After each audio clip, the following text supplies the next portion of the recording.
세간에 잘 알려진 상속법 이슈 중에 일명 구하라법이라고 있습니다. 연예인 구하라 씨가 죽자 생모가 20년 만에 나타나서 구하라 씨의 재산 상속을 요구하고 나선 거예요. 구하라 씨가 9살 때 집을 나간 후에 단 한 차례도 연락을 주고받지 않았는데 그냥 서류상 가족이었을 뿐인데 상속을 주장했고요. 유족들이 도저히 용납할 수가 없었죠. 근데 어떻게 할 수가 없어요. 현행법상 상속을 다 받아갔습니다. 그래서 그때 이제 여론이 엄청 들끓었죠. 그리고 발의된 게 구하라법이에요. 가족이어도 부모여도 혈족의 책임을 다하지 않고는 권리도 주장하지 못하게 하는 취지입니다. 그런데 아직 제정은 안 됐고요. 공무원 구하라법만 통과된 상태예요. 근데 이제 또 엊그제 기사를 보니까 이번에는 54년간 연락이 없던 어머니가 아들이 죽자 사망보험금을 받으러 나타났다고 하는 내용을 봤습니다. 아들이 태어나기 전에 아버지는 이미 소천하셨고 이 아들이 3살 되었을 때에 이 엄마가 다른 남자분하고 결혼을 했다 그래요. 그래서 큰아들 9살, 누나 6살, 그리고 이 죽은 아들 3살 이렇게 3남매만 남겨져서 이 3남매가 할머니와 고모 손에서 이제 자랐다고 합니다. 참 가슴 아픈 가정사예요. 그런데 사실 이런 가정이 적지 않을 겁니다. 근데 이제 문제는 뭐냐면 54년간 한 번도 돌아보지 않았다는 게 문제고요. 그리고 이번에 그 막내 아들이 결혼을 못한 상태에서 이제 죽게 되자 그 보험금 3억 원을 수령하려고 변호사를 선임했다고 하는 거예요. 이 어머니가 유일한 상속자예요. 다 받아가는 겁니다. 너무 당황스러운 거예요. 그래서 이 인터넷 댓글장에 여러 글들이 달렸고 그 댓글들을 보니까 이 사람들 사이에 막 이런저런 추측이 오가는데 이 어머니의 나이를 대충 계산해 보면 80살 초중반인 것 같아요. 그러면 이 어머니가 뭘 알아서 그런 거겠느냐. 이 엄마가 재혼해서 낳은 아들, 지금 그 아들이 지금 이러고 있는 거다. 이렇게 추측을 막 하더라고요. 그러니까 아버지가 다른 그런 이부 형제가 있거든요.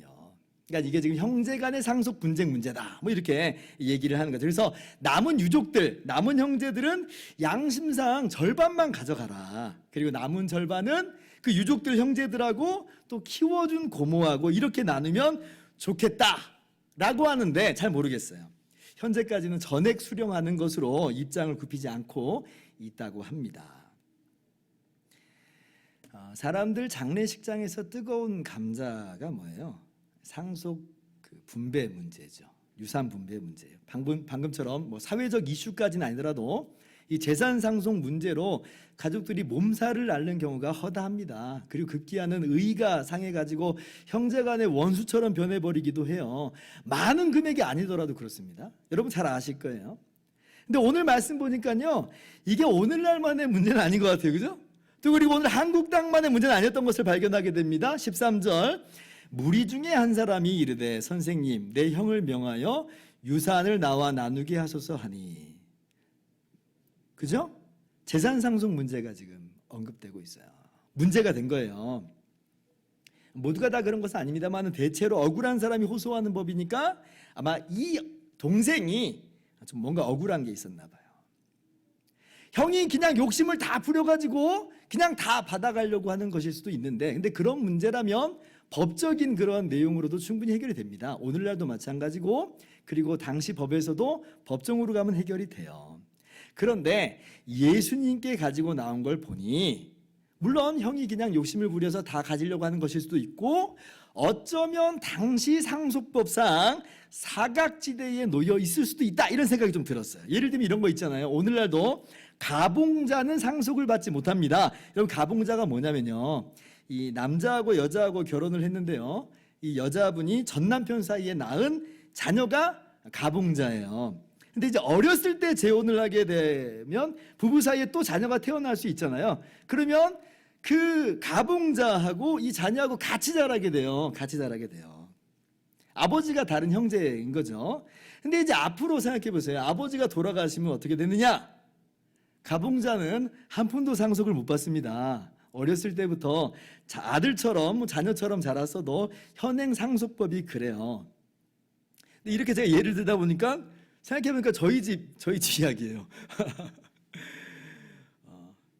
그래서 어쩌면 아마 본문에 이 사람도 이러한 유산 상속 문제를 들고 예수님께 나온 데에는 어쩌면 이 형제의 욕심 때문이기도 하고, 또 어쩌면 이러한 사각지대에 있어서 발을 동동 굴릴 수밖에 없는 그런 상황일 수도 있겠다, 이런 생각이 들어요. 그래서 혹시나 예수님께 호소하면 내 형제가 듣지는 않을까라고 하는 그런 기대감을 가지고 나온 것일 수 있다는 거죠. 이게 참 어려운 문제입니다. 그죠? 그런데 오늘 예수님 말씀을 보면 이 사람의 처지와 형편을 딱하게 여겨가지고 예수님이 명쾌하게 문제 해결을 해주셨다, 그렇게 기록되어 있지가 않아요. 그렇게 기록되어 있지 않아요. 우리는 그랬으면 좋겠는데 그렇죠? 주님은 어떻게 보면 굉장히 야박한 어떤 모습을 취하시는 것처럼 보입니다. 그러나 당장 예수님께서 눈앞의 문제를 해결해 주시지는 않았지만 우리에게 귀한 원리들을 말씀하여 주세요. 개인의 원리이기도 하고 또 교회 공동체가 취해야 될 귀한 원리들을 말씀하여 주십니다. 자, 그게 뭐냐? 세 가지를 살펴볼 수 있어요. 첫째로, 자, 예수님은 이 세상의 법과 제도를 세우러 오신 분이 아니시다라고 하는 사실을 교훈하여 주세요. 이것은 교회 공동체에게 주시는 교훈입니다. 14절 같이 한번 읽어볼까요? 시작. 이르시되 이 사람아 누가 나를 너희의 재판장이나 물건 나누는 자로 세웠느냐 하시고, 이 사람아 누가 나를 너희의 재판장이나 물건 나누는 자로 세웠느냐. 이 땅의 법과 제도가 전혀 의미가 없다든지 불필요하다든지 그런 뜻이 아닙니다. 이 땅에서 살아가는 동안 그런 것들이 얼마나 중요하고 또 얼마나 필요해요. 그러나 그럴지라도 예수님은 그거 세우러 오신 것이 아니다. 지금 교회가 알아야 될 굉장히 중요한 원칙을 알려주고 계신 거예요. 교회가 뭐예요? 주님의 몸이잖아요. 오늘날 주님의 몸된 교회가 그러면 이 땅에서 뭘 해야 되는지, 어디에 집중해야 하는지 선을 딱 그어놓으신 거예요. 교회가요, 사람이 모인 공동체이기 때문에 항상 이런 유혹을 받기 쉽습니다. 게다가 모인 사람이 많고 세력까지 형성하고 있다면 교회가 세상 일에 개입을 해가지고 법을 제정하고 집행하고 그렇게 세상사를 주관하려고 싶은 그런 마음이 쏙 들어가 버려요. 뭐 욕망, 야망, 뭐 그런 거 아니더라도 그런 거 있잖아요. 교회만 조금 나서서 힘써주면 쉽게 다 될 것 같은 그런 기대감, 그런 것들이 있다는 거예요. 그래서 자꾸 교회에 문의하고 교회를 의지하고, 사실은 중세 로마 카톨릭에 교권을 세우면서 세상 권력을 행사했던 것이요, 이런 모습의 일환이기도 했어요. 처음부터 무슨 야망과 욕망을 가지고 나선 게 아니라 교회가 가지고 있는 올바름을 가지고 교회의 이름으로 세상 질서를 올바르게 세우겠다고 하는 그런 의도가 다분히 있었던 거거든요. 근데 그 결과 어떻게 됐어요? 교회가 변질되고 교회 타락으로 이어지게 됩니다. 그래서 오늘날도 주님의 몸된 교회가 교회의 이름으로 세상의 법과 제도, 질서를 세우려고 하는 시도 역시 굉장히 신중할 필요가 있어요. 지향해야 되는 거예요. 지향해야 되는 거예요. 심지어 그것이 아주 올바른 정책과 방향이라 할지라도 교회라고 하는 이름으로 개입하고 나서는 것은 안 된다는 거예요. 오늘 주님께서 분명히 말씀하시잖아요. 누가 나를 너희의 재판장이나 물건 나눈 자로 세웠느냐. 여러분, 재판장 굉장히 중요한 직책입니다. 재판장은 공의를 세우는 사람이고 그 사회의 근간을 이루는 사람들이에요. 그래서 재판장이 무너진 사회는 막장 사회예요. 구약 성경 보면 그래서 재판장의 타락을 얼마나 신랄하게 책망하는지 몰라요. 그렇기 때문에 예수님이 지금 재판장의 일을 뭐 쓸데없는 일처럼 하찮게 보았다는 거 절대 아니에요. 그리고 지금 어쩌면 예수님께 나온 이 사람의 사정 굉장히 딱하고 또 다급할 수도 있죠. 이 사람의 소원을 수리해 주는 일 결코 작은 일은 아닙니다. 그러나 그럴지라도 주님께서는 주님의 사역에 있어서 그런 부분들을 배제하시는 거예요. 그렇다면 주님의 몸된 교회도 마찬가지라는 거죠. 나중에 예수님께서 십자가에 달리실 때에 로마 총독 빌라도에게 분명히 말씀하십니다. 요한복음 18장 36절, 예수께서 대답하시되 내 나라는 이 세상에 속한 것이 아니니라. 무슨 말씀이에요? 주님이 십자가로 세우신 하나님의 나라, 즉 교회 공동체는 이 세상에 속한 것이 아니라고 하는 거예요. 그러니 교회 공동체가 세상의 정치 집단과 이익 집단에 속해서 똑같이 투쟁하는 것은 결코 바람직하지 않아요. 그리고 심지어는 더 깊게 들어가 보면 사회사업 같은 부분도 마찬가지입니다. 성경이 성도들의 구제 활동을 강조하기 때문에 우리가 구제에 열심을 냅니다. 바람직한 거예요. 1차적으로는 그래서 교회가 교회를 돕고 교회가 교회 안에 성도 한 명 한 명을 구제하는 거예요. 그리고 그 과정 가운데 지역사회로까지 이 구제가 확장되어 가는 거죠. 그런데 그렇게 지역사회에 대해서 이 사회사업이 확장되어야 될 때 굉장히 신중할 필요가 있어요. 왜냐하면 오늘 주님께서 말씀하시는 이 원칙이 훼손될 위험성이 존재하거든요. 여러분, 교회가 어떤 공동체예요? 교회는 영적인 공동체예요. 복음을 전하는 공동체. 그래서 그렇게 주님의 이 백성들, 구원받은 백성들이 하나님을 예배하는 공동체, 그 성도들이 서로 교제하는 공동체예요. 그런데 사회사업을 너무 중요시하면 어떻게 돼버리냐면요, 이런 반글이 나와요. 교회가 사회사업을 해야지, 그것도 안 하는 교회가 무슨 교회야? 이런 식의 접근이 나올 수가 있어요. 그걸 교회의 본질이라고 여긴다는 거예요. 세상 사람들은 잘 모르니까 얼마든지 그렇게 말할 수 있습니다. 그러나 성도들 중에서는 이거는 위험한 거예요. 본말이 전도된 거예요. 본말이 전도된 거예요. 구제사업이 중요하지 않고 필요 없다는 건 아니에요. 본질이 아니라는 것뿐이에요. 본질이 아니다.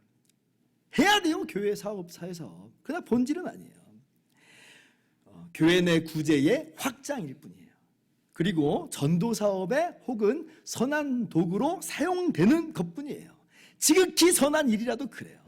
오늘 예수님 보세요. 이 사람 도와주면 얼마나 좋은 일이에요. 그러나 주님께서는 선을 딱 그어놓으신 거예요. 이것은 주님의 사역의 본질이 아니다. 우리 교회 공동체가 꼭 기억해야 됩니다.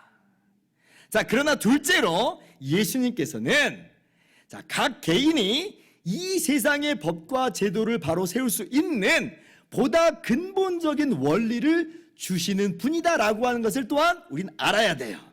그러니까 주님이 지금 나 몰라라 하고 그냥 아무 말씀 안 하시는 것은 아니라고 하는 거죠. 자, 15절 말씀 한번 같이 보세요. 읽어볼까요? 시작. 그들에게 이르시되 삼가 모든 탐심을 물리치라. 사람의 생명이 그 소유에 넉넉한 데 있지 아니하니라 하시고. 예수님이요, 이 사람의 요청을 거절하셨어요. 예수님을 그런 분으로 오해하지 말라는 거예요. 근데 그렇게 해서 그냥 돌려보내셨다는 거 아니죠? 그 문제를 해결할 수 있는 궁극적 원리를 세워두세요. 삼가 모든 탐심을 물리치라. 예수님이요, 이 법과 제도의 개혁을 말씀하시고 교회 공동체가 바로 이 깃발을 흔들어라 이렇게 주문하시는 것은 아닙니다. 그런데요, 사회 제도와 개혁을 이룰 수 있는 그야말로 본질적인 원리를 주셨어요. 여러분 한번 생각해 보세요. 자, 예수님께 이 사람이 내 형을 명하여 라고 요청했어요. 그런 걸 보면 우리가 어떻게 추측해 볼 수 있냐면, 예수님의 말씀이라면 우리 형이 예수님 말씀을 들으실지도 몰라. 예수님의 권위를 믿는 거고요.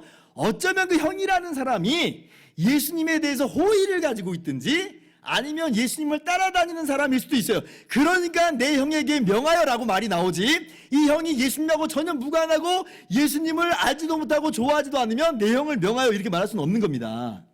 자, 그러면 오늘 만약에 이 형이요, 예수님의 말씀 삼가 모든 탐심을 물리치라 이 말씀을 들었으면 어때요? 마음이 뜨끔할 거예요. 예수님이 직접 개입하신 것은 아닙니다만은 그 근본적인 원리를 말씀해 주시는 것으로 사실은 개입하는 효과가 나타나는 거예요. 자, 이제 주님의 몸된 교회로 와봅시다. 교회라고 하는 이 제도, 그 공동체 자체가 이 세상의 법과 제도에 개입하지 않는다 했어요. 그러나 우리가 주일날 함께 모여서 듣는 하나님의 말씀 속에 어떤 내용들이 나와요. 오늘 이 말씀, 탐심을 물리치라. 자, 그러면 제도는 그대로이지만 보다 더 근본적인 원리가 주어졌고 보다 더 근본적으로 우리 마음이 변화돼요. 마음이. 아까 그 3억 원 보상 이야기를 한번 들어가 봅시다.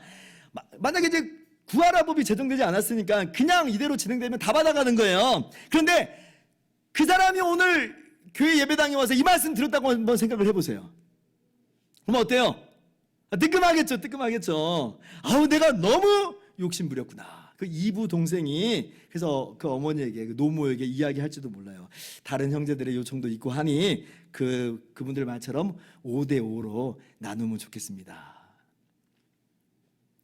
한 번 양보에 1억 5천입니다. 5대5 1억 5천이에요. 여러분 이거 할 수 있을까요? 사람들 못하는 거예요. 할 수 있을 것 같으면 싸움도 안 나는 거예요. 그러나 주님의 사랑이 우리 마음 가운데 가득히 임하고 성령께서 주님의 말씀으로 우리를 이끌어 가시면 이런 일이 이루어지는 거예요.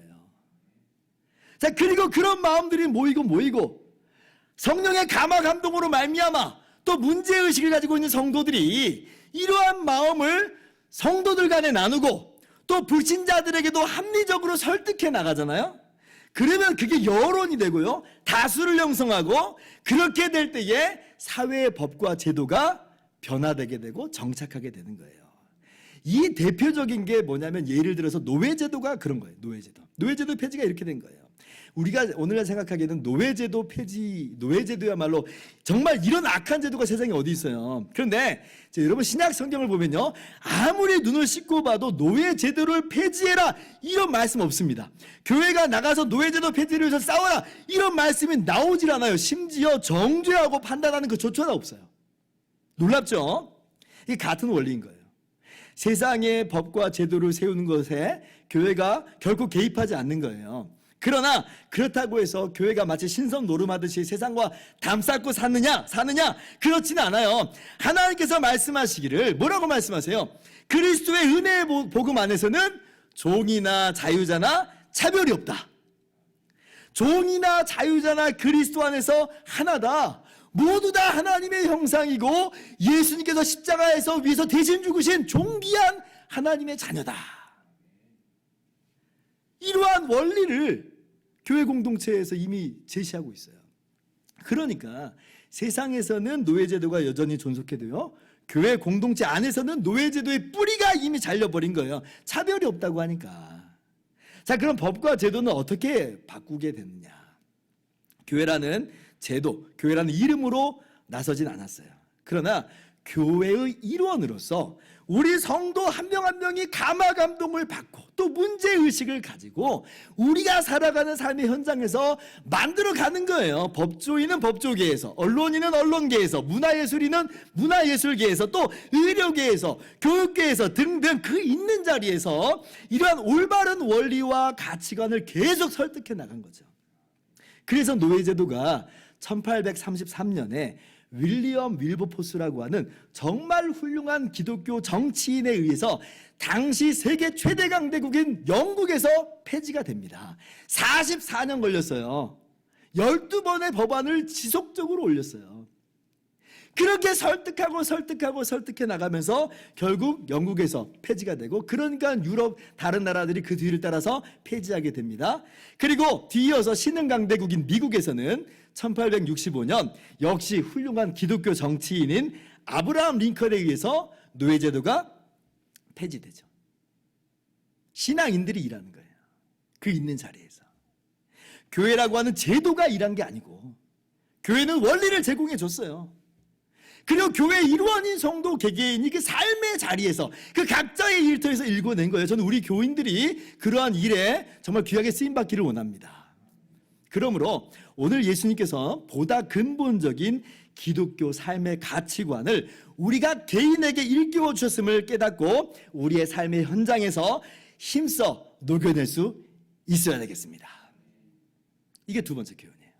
셋째로, 자, 그렇다면 오늘 주님께서 우리에게 주시는 우리 기독교인의 삶의 가치관은 뭐냐라고 할 때에 오늘 예수님께서 우리에게 말씀하십니다. 삼가 모든 탐심을 물리쳐라.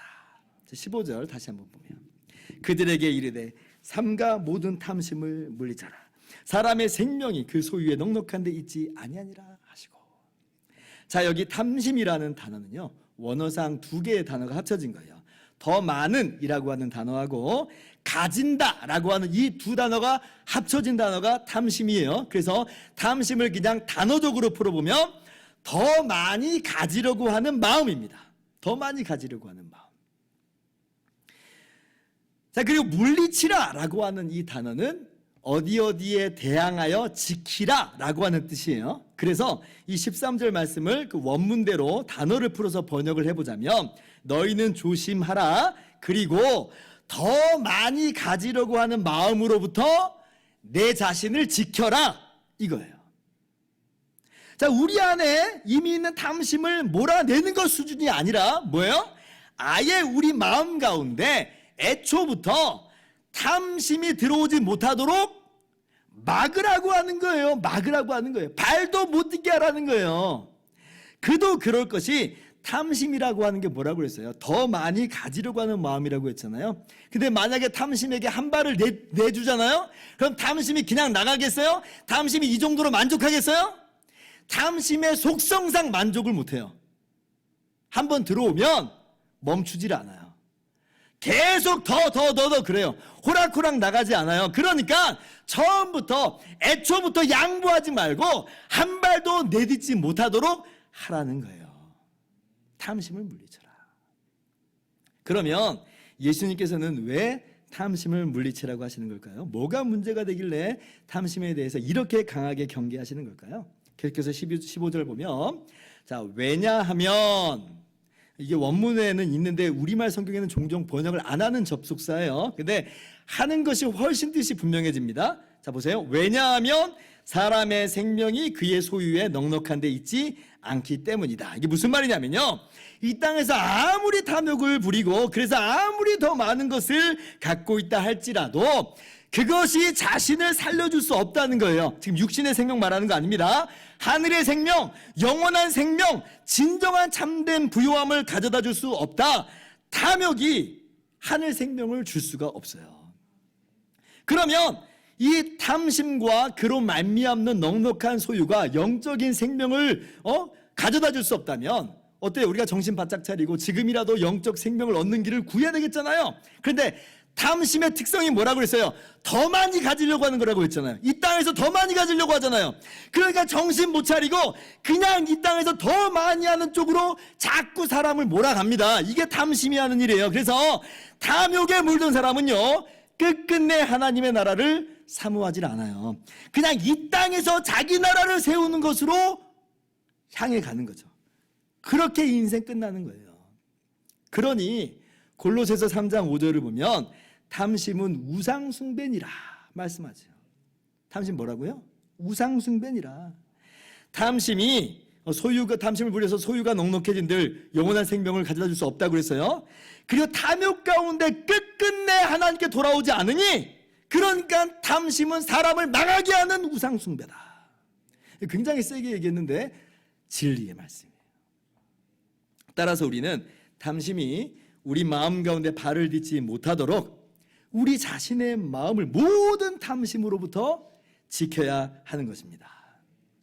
그렇다면 우리 마음 가운데 탐심이 발도 딛지 못하도록 지킬 수 있는 방법은 과연 무엇일까요? 어떻게 우리가 탐심을 물리칠 수 있을까요? 구체적으로 한번 적용을 해봅시다.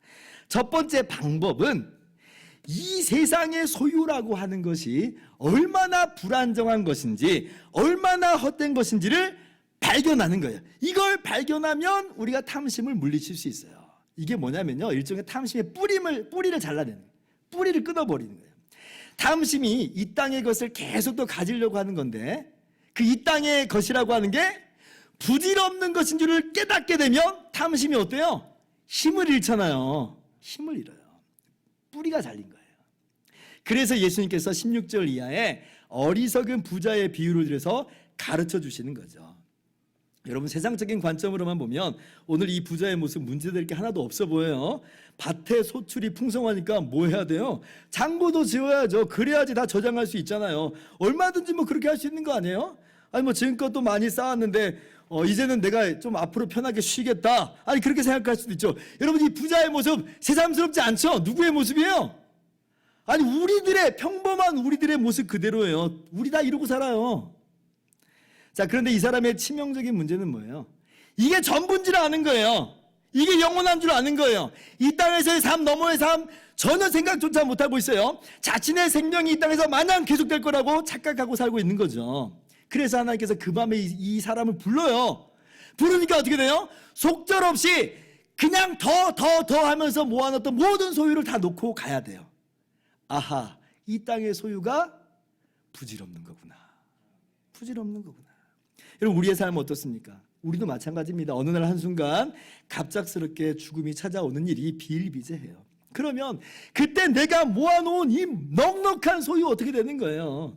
순식간에 이 휴지 조각 되는 겁니다. 근데 보세요. 하나님 앞에 설 준비는 하나도 못했어요. 그래서 이 부자를 어리석은 부자라고 하는 거예요. 제가 볼 때는 오늘 이 사람의 형만 뜨끔하지 않았을 거예요.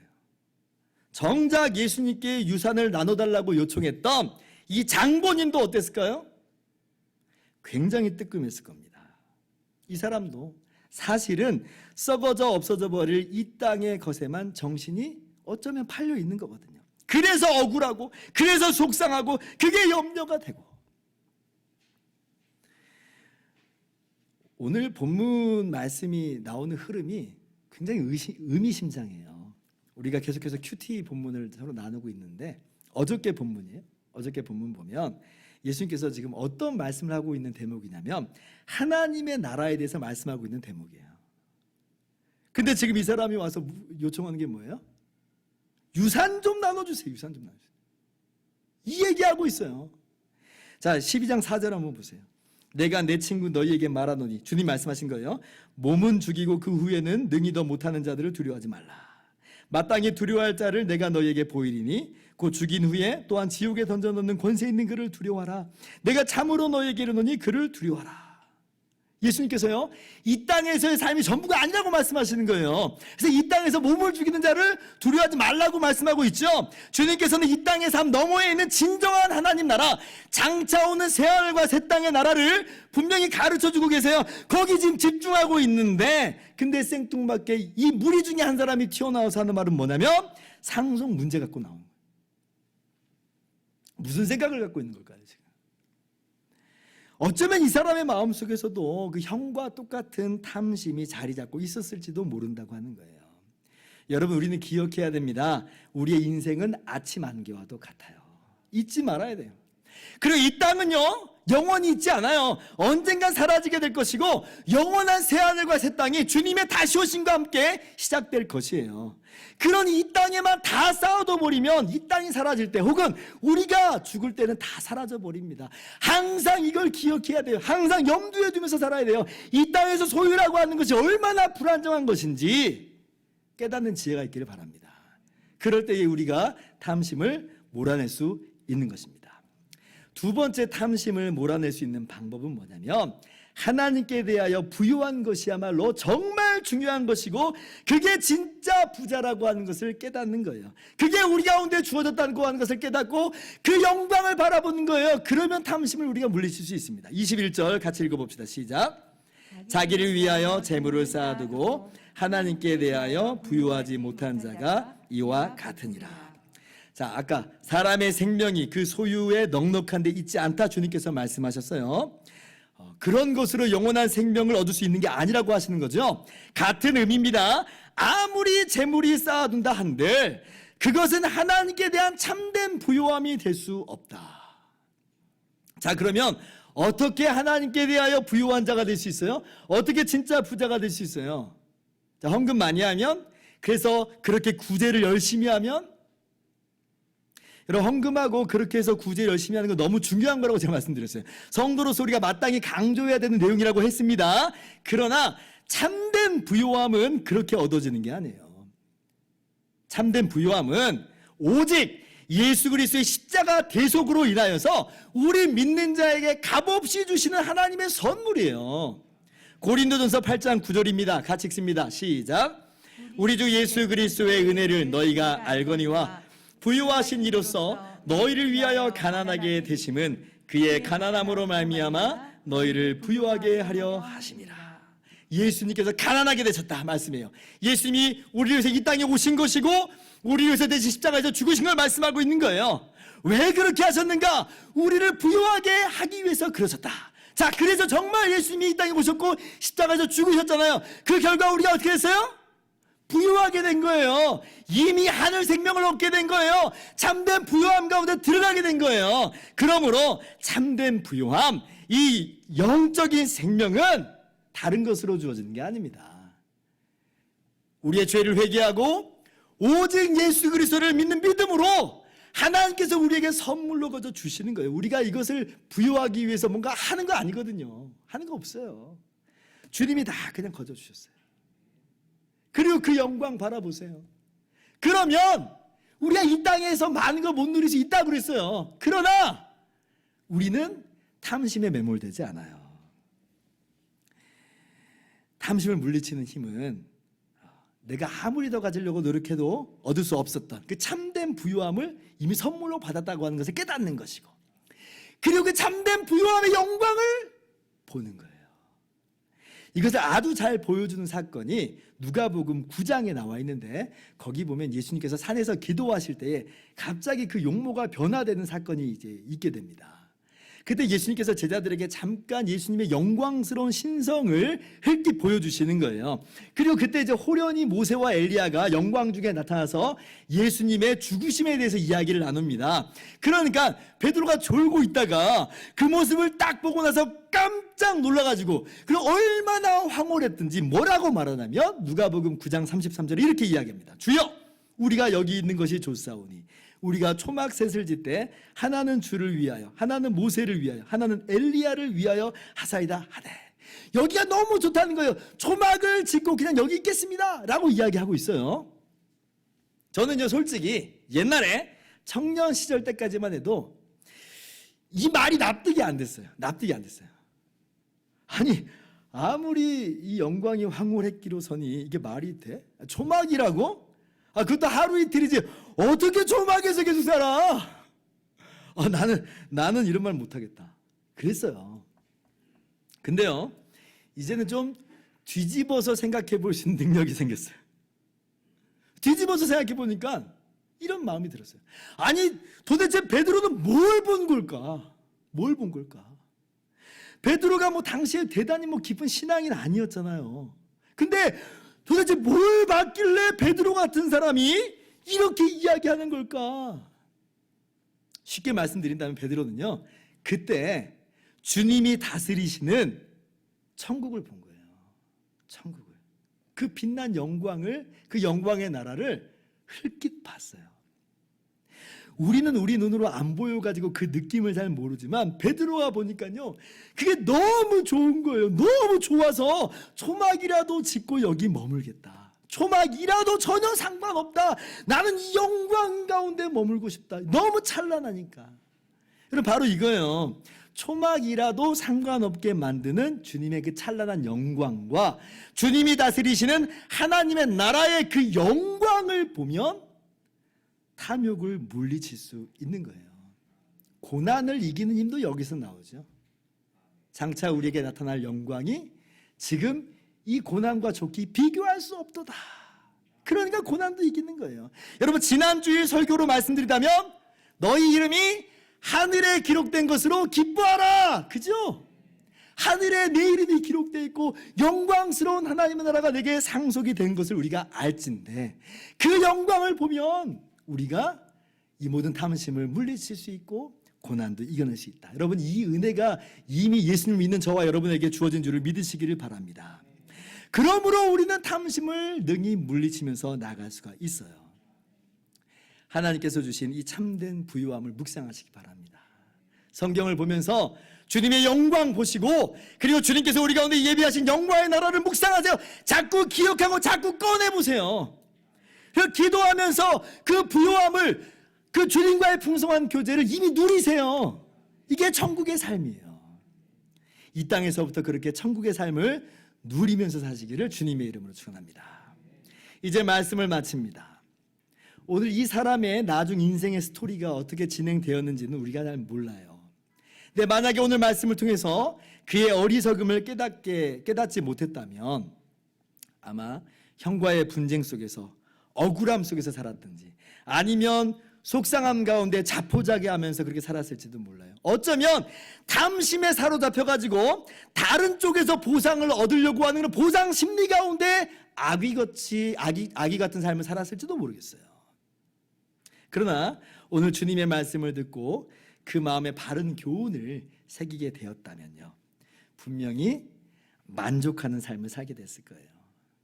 어쩌면 형과의 이야기가 잘 되었을 수도 있고, 혹은 그렇지 않았을지라도 더 이상 억울함 속에서, 더 이상 분노 속에서 살지는 않았을 거예요. 왜? 이 땅에서의 소유가 다 아침 안개와 같은 것인 줄을 알고, 그런데 우리에게는 참된 부요함이 주어졌고, 그러니 만족한 가운데 살 수 있는 것이다. 오늘 저와 여러분에게도 이러한 은혜가 있기를 원합니다. 삼가 모든 탐심을 물리치시기를 주님의 이름으로 축원합니다. 기도하겠습니다.